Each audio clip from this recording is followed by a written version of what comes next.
Good evening, my name is Kacper Paradowski and you're watching Poland Daily News. The Polish Ministry of Health published the latest balance of coronavirus in Poland, confirming 119 cases of infection, including 3 deaths. In connection with the introduction of the state of epidemiological threat, an ordinance of the Council of Ministers came into force, introducing a ban on international flights landing at Polish airports, excluding Polish citizens returning to the country. A special telephone number has been provided by the Ministry of Foreign Affairs to help resolve issues related to this, and a demand for a flight can be reported on the official lotdodomu.com website. The Polish borders have temporarily closed for the entry of foreigners. Border control is being restored without any major problems. Traffic at the border is reduced, as only Polish citizens are entering at the moment. Everyone who enters is subjected to a 14-day quarantine. Overnight, since the launch of this option, nearly 12,000 people have reported their desire to return to the country via the website of the LOT airline. The first planes are flying overseas today, mainly to the USA, as well as 2 charter flights from London. Make sure to check for any updates on the LOT website. Na bieżąco informacje proszę śledzić na stronie LOT-u. According to an announcement by Archbishop Stanisław Gondecki, churches in Poland are to remain open to the faithful. The hierarch asked to respect the limitation of the number of liturgy participants in the church to 50, which he says flows from the concern for the health of everyone. Until recently, it seemed to us that technical progress, faith in unlimited human freedom, and the infallibility of democracy will build a new paradise on earth where there will be neither disease nor suffering. Now, we humbly discover that it only takes one pandemic to show how defenseless and frightened we are. In these difficult moments, I join with you all spiritually, and I embrace with heartfelt prayer the whole community of the Church and all the inhabitants of our homeland, as well as the Polish community and compatriots living abroad.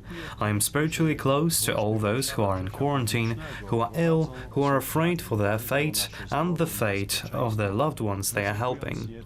I thank those who, in various areas of public life, are fighting with dedication for our health and safety, often risking their own health and lives. At the same time, I offer my sincere condolences to the families who have lost their loved ones in these days. The Church, as Pope Francis said, is a field hospital. The Church is the sacrament of salvation. The Church is everywhere where God is loved and where man is loved in a world which is inherently imperfect. This is why, respecting the recommendations of the sanitary authorities, we are not closing churches.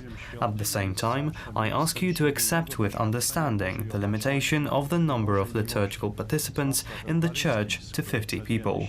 In view of this limitation, I encourage all the other faithful to take advantage of the dispensation to participate in and experience the Sunday Eucharist through social media. The World Health Organization has announced that Europe has become the new epicenter for the global coronavirus outbreak. The number of new confirmed infections is rising, particularly in Italy, Spain and France. 47 million Spanish citizens are under a 15-day state of emergency, which requires them to stay at home. However, the decree does not provide for the closure of the country's borders.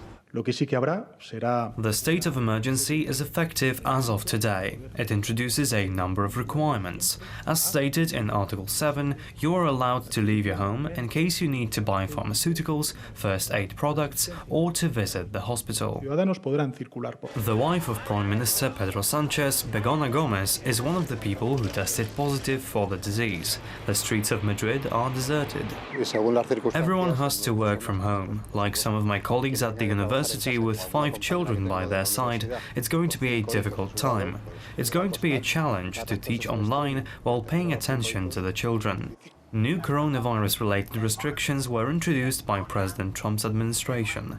A ban on flights to and from the United States for travelers from Europe comes into force on midnight. The ban is extended to Great Britain and Ireland. The restrictions cause difficulties for airlines and travelers. Everybody's searching for pens, but it's crazy out here, y'all. And anyone who's been to a European or UK city, which is everyone on the plane, we'll see if we make it home. The number of infected people in the US has still not exceeded 3,000. President Donald Trump has also undergone a coronavirus test, which came back negative. Was your temperature normal, Mr. President? Totally normal. Meanwhile, in France, where over 4,500 people are already infected, local elections are taking place today. Voters will elect the mayors of 35,000 cities and almost 500,000 councillors. Est-ce que vous exposez mutuellement? Daily life, which means buying food but also voting in elections, must continue. D'aller se nourrir et de voter en respectant ces règles, elle doit continuer. In Italy, the number of infected people continues to grow exponentially and already exceeds 21,000. More than 156,000 people are already infected worldwide. Almost 6,000 people have died. Hundreds of thousands of Brazilians took to the streets today in support of President Jair Bolsonaro. Conservative Brazilians are angered with the Congress, which they believe is trying to stop the reforms Bolsonaro campaigned on.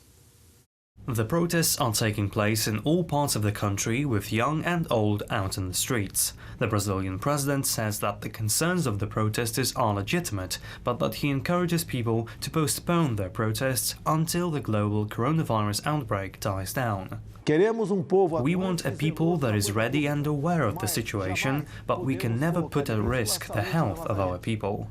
The planned and legitimate movement that was set for March 15th is in the interests of the nation, as established by law and order, and it demonstrates the maturing of our presidential democracy, and it is an expression of our freedoms. However, given recent events, there should be a reconsideration for our health and that of our families. The time is for unity and common sense. However, we can't forget that Brazil has changed. The people are ready and demanding the respect of the Constitution in respect to the public treasury. That is why the motivations of the public will continue to be active and unshakable. May God bless our Brazil. Many of the protesters say that they appreciate his concern, but argue that it's time to end the corruption in the Congress and Supreme Court once and for all. That is all for tonight. Thank you for watching. Stay with us for Poland Daily Business. Good night.